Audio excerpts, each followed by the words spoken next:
सोचो, एक ऐसी जगह जहाँ न मंदिर है न कब्रिस्तान, लेकिन पत्थर इस तरह से घूम घूम के लगे हुए हैं जैसे किसी ने पूरे ब्रह्मांड का ब्लूप्रिंट जमीन पर बना दिया हो।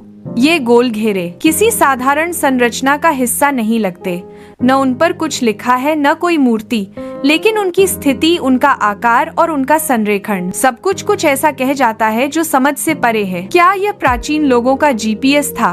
क्या यह शक्ति साधना का चक्र था, या फिर एक ऐसा ऊर्जा पोर्टल जहां से एस्ट्रल दुनिया से कनेक्शन होता था? विज्ञान अब तक कंफ्यूज है और कहानियां कहती हैं एन की ये पत्थर बोलते हैं।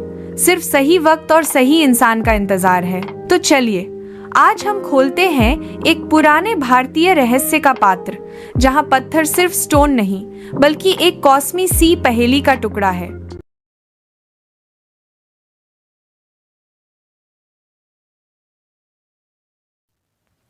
जहां एक तरफ दुनिया स्टोनहेंज को अजूबा मानती है, वहीं भारत में भी कुछ ऐसे पत्थर के वृत्त हैं जो समय के पार की कहानियां कहते हैं। भारत एक ऐसी धरती जहां सभ्यताओं ने जन्म लिया, हाँ, बादल और मिट्टी में समा गई, लेकिन उनके निशान अब भी जमीन पर बने हुए हैं। ऐसे ही कुछ प्रतीक हैं स्टोन सर्कल्स, जो महाराष्ट्र, कर्नाटक और आंध्र प्रदेश के दूरस्थ क्षेत्रों में मिलते हैं।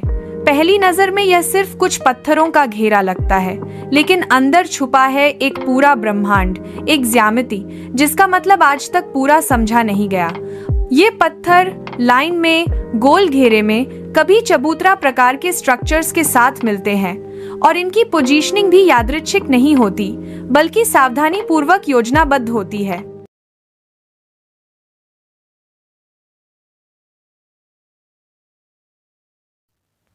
पत्थर हमेशा बेजान नहीं होते। कुछ पत्थर ऐसे भी होते हैं जो कहानियां बोलते हैं, बस सुनने वाला चाहिए। स्टोन सर्कल आमतौर पर गोल या अंडाकार आकार में व्यवस्थित पत्थर होते हैं, जिनका औसत व्यास 3006 मीटर होता है।